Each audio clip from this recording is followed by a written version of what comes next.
सो hey guys, कैसे हो आप सभी लोग। Welcome back to my channel AG anime manga. तो गाइस, आज मैं एक्सप्लेन करने जा रहा हूँ बुक ऑफ एस्पर के एपिसोड नंबर 378 के पार्ट 2 को। अभी तक जिन लोगों ने भी इसके पिछले एपिसोड को नहीं देखा है तो मैंने उस एपिसोड के लिंक इस वीडियो के नीचे डिस्क्रिप्शन में दे दिया, आप लोग जाकर के पहले उस एपिसोड को देख लीजिए। बाकी जिन लोगों ने ऑलरेडी देख रखा है तो उनके लिए शुरू करते हैं हमारा आज का ये वाला एपिसोड। तो अब इस एपिसोड की स्टार्टिंग में हमें 8 वुल्फ वार्डन के लीडर स्लॉटर वुल्फ को दिखाया जाता है। इसे देख हमारे मार्शल डुगो भी मैदान में कूद पड़ते हैं और जल्दी से अपने सभी लोगों को एकजुट करके ड्रैगन सोल फॉर्मेशन को एक्टिवेट करने के लिए कहते हैं और फिर उन पांचों वुल्फ वार्डन्स के सामने खड़े होकर के उनसे कहते हैं, हे तुम पांचों लड़कों, तुम्हें क्या लगता है कि हम अरे फॉर्मेशंस के बिना कुछ भी नहीं है? कि अगर तुम्हें ऐसा लगता है तो तुम गलत हो। मेरी डुगू आर्मी ना किसी के सामने हारी है और ना किसी के सामने हारेगी। आओ मेरे सामने आओ, मैं तुम लोगों को खुद पर्सनली अपनी आर्मी की ट्रू स्किल्स को दिखाऊंगा। तो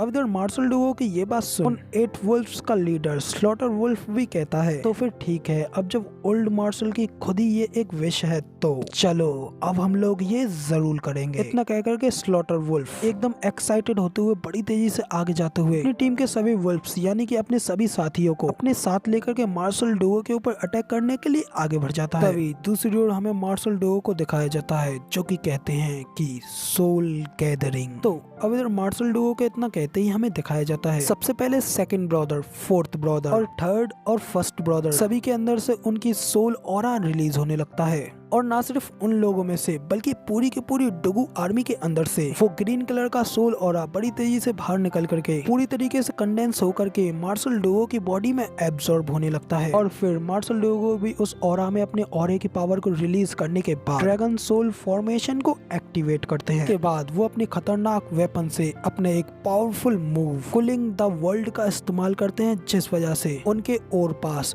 एक ग्रीन कलर का ऑरा ड्रैगन एक्टिवेट होता है और वो सीधा अपने सामने आने वाले स्लॉटर वुल्फ और उसके सभी लोगों के ऊपर एक ही झटके में अटैक करता है। और वो अटैक इतना ज्यादा पावरफुल होता है कि कोई भी उस अटैक को रजिस्ट नहीं कर पाता और काफी ज्यादा घायल होकर के दूर दूर जाकर के गिरते हैं। जिसके बाद मार्शल डुगो अपने उस ड्रैगन को डिसअपीयर करते हैं और फिर उन लोगों से कहते हैं कि तो क्या अब तुम लोग ये अच्छी तरीके से जान गए कि हमारी डुगू आर्मी में आखिर कितनी पावर है? तो अब इधर मार्शल की ये बात सुन स्लॉटर वुल्फ भी जैसे तैसे खड़े होते हुए कहता है कि सच में मार्शल, आप अपने गॉड ऑफ वॉर टाइटल के लिए वर्दी है। आपसे निपट पाना वास्तव में बहुत ज्यादा कठिन है। तो अब इधर ये सुन मार्शल भी कहते हैं कि क्वानरोंग के 5 वुल्फ वार्डन्स के साथ, जिसमें कि स्लॉटर वुल्फ भी शामिल है, इसका मतलब तो ये है कि अब तुम्हारा लीडर टोबा टाइसन भी बहुत पीछे नहीं है। तो अब इतना कहकर के मार्शल सीधा टोबा टाइसन से ही कहते हैं कि टोबा टाइसन, क्या ये वो समय नहीं है कि तुम खुद अपने आप यहाँ पे आकर के खुद को दिखाओ? तो